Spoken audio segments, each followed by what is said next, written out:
ce jour si merveilleux qu'on se retrouve ici à Bamako pour la deuxième session du Collège des chefs d'État de la Confédération AES. Je voudrais aussi rendre un hommage appuyé à nos vaillantes forces combattantes qui mènent un travail colossal sur le terrain et qui permettent qu'aujourd'hui nous pouvons nous retrouver ici pour communier au nom de nos populations. Je vais m'excuser encore une fois de plus auprès de ceux que mes mots pourraient vexer, parce que je n'irai pas par le dos de la cuillère. Nous allons nous attaquer encore aux mots qui miment l'Afrique.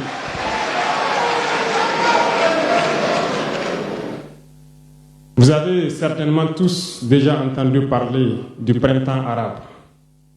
Ce phénomène qui a bouleversé la géopolitique du monde arabe, en commençant par le Maghreb, en Afrique jusqu'en Asie, qui s'est manifesté avec des conséquences souvent désastreuses, des morts et des divisions par endroits, et des bouleversements politiques sans précédent dans d'autres endroits. Et je pense que tous les Africains devraient comprendre qu'est-ce que c'est que ce phénomène, d'où il vient, et qu'est-ce qu'il faut faire pour se prémunir d'un tel phénomène. Malheureusement, nous sommes au regret de constater que certains Africains ne se réveillent pas. Et ce que je vais dire n'est que ma pensée à moi, mon analyse, c'est qu'il y a quelque chose qui vient sur l'Afrique de l'Ouest, que j'ai appelé l'hiver noir. L'hiver noir arrive. Il sera un hiver très froid, un hiver sanglant, un hiver meurtrier. Vous allez me poser des questions, pourquoi? Eh bien, en fondant la Confédération de l'AES, nous avons senti ce froid venir.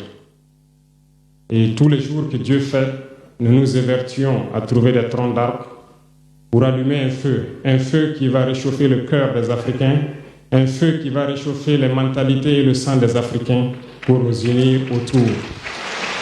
Nous nous sommes évertués également à faire la chasse aux loups pour essayer d'utiliser leur peau pour faire des manteaux pour nous protéger du froid de l'hiver. Nous nous sommes évertués à construire des montagnes, de grandes montagnes pour briser le vent de l'hiver qui devrait s'abattre sur nos communautés. Malheureusement, force est de constater que certains Noirs sont là tous les jours à arroser nos troncs d'arbres d'eau fraîche pour qu'ils ne puissent pas brûler.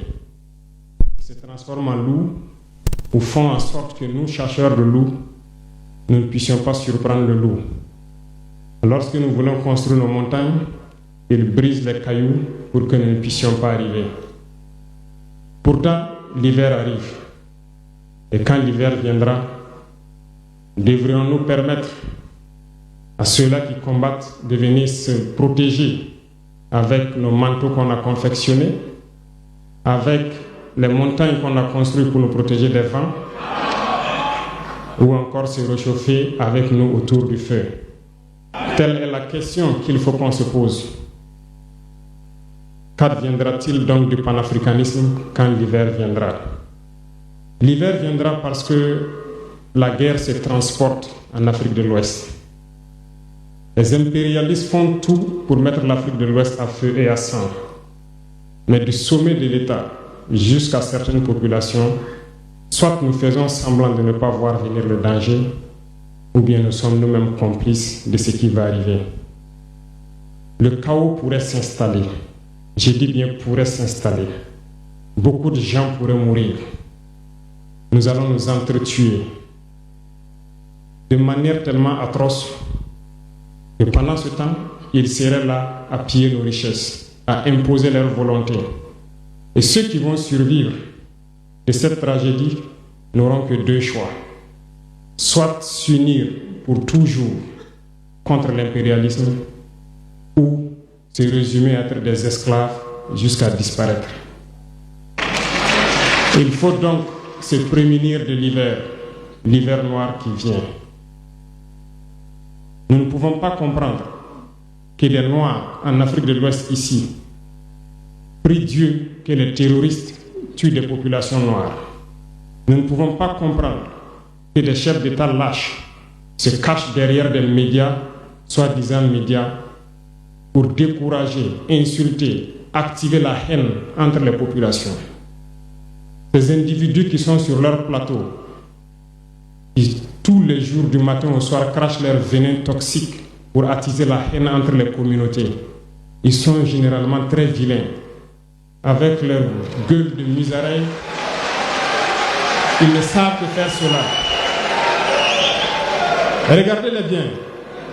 Ils sont là avec des yeux de drosophiles sauvages.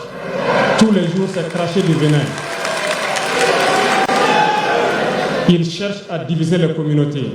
Sur les réseaux sociaux, ils sont là et ils sont nombreux. Pourquoi est-ce que nous, Noirs, cherchons à cultiver la haine entre nous? Et par hypocrisie, on se dit frère. Il faut que nous puissions nous dire la vérité de manière très crue, quitte à ce que ça vexe, on va s'excuser, mais il faut que nous nous réveillons. Pourquoi est-ce que le noir est comme ça? Pourquoi est-ce que nous ne pouvons pas voir le danger venir, nous unir et nous prémunir? Pourquoi est-ce qu'il faut que par nos comportements, nous allions affronter ces dangers qui risquent de nous décimer? Mais d'autres ont fermé les oreilles. Ils font semblant de ne pas entendre la politique de l'Autriche. Des peuples se complaisent dans la colonisation. Ils aiment cette domination. À peine s'ils n'appellent pas les impérialistes, venez nous coloniser. Nous aimons être vos esclaves. Nous nous posons souvent des questions lorsqu'on voit les réactions. Ces pseudo-intellectuels décérébrés qui sont là à longueur de journée à entamer des débats en toute indignité, en toute malhonnêteté, comme s'ils ne voient pas la réalité des exemples qui se présentent à nous. Il y a plein d'exemples. Lorsque la démocratie fait certaines choses contraires aux règles même qu'elle s'est fixées, ils ferment les yeux là-dessus. Mais ils sont prompts à nous appeler juntes ou putschistes. Mais soyez sûrs d'une chose, nous sommes unis et nous resterons unis. Et nous devons ouvrir les yeux. L'AES va évoluer. Tout n'est pas forcément rose. Tout ne peut pas aller au rythme que nous souhaitons. Mais nous avançons sereinement et nous allons arriver à notre objectif. Et quand viendra l'hiver, si il faille que nous passions par l'hiver pour être libres, pour être unis, nous prions Dieu qu'il en soit ainsi et qu'il protège nos populations. Sinon, une chose est sûre, l'AES vaincra, l'AES grandira. Restez sereins parce que nous avons confiance en nos populations. Nous avons confiance en vous, que vous compreniez qu'aucune manipulation ne peut aujourd'hui nous diviser entre nous. Aucune manipulation ne peut nous amener à haïr d'autres personnes. Aucune manipulation ne doit nous amener à riposter d'une manière violente, physique, face à ces individus qui n'ont absolument rien compris. Restez sereins, ne ripostez pas physiquement, nous riposterons par la communication jusqu'à ce qu'ils changent eux-mêmes de mode d'action et nous allons aussi riposter en fonction du mode d'action. Restez sereins, Dieu protégera l'AES. Dieu vous protège tous, toutes les populations de l'AES. Dieu vous accompagne tous dans vos objectifs. Et Dieu, qui est si juste, se bat pour ceux qui se battent. Nous nous battons. Nous sommes une population résiliente, la plus résiliente de la sous-région. Personne n'aurait cru que vous pouvez supporter ce que vous êtes en train de vivre. Nous allons vaincre le terrorisme, nous allons nous développer et nous allons nous affirmer. Nous allons avoir notre place dans le concert du monde. Que Dieu bénisse l'AES, que Dieu bénisse notre population résiliente et résistante. Que Dieu nous unisse davantage, la patrie ou la mort.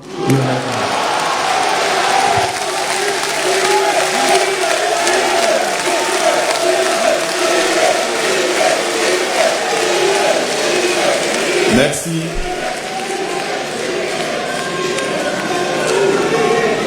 Merci. Excellence, merci pour cette prise de parole.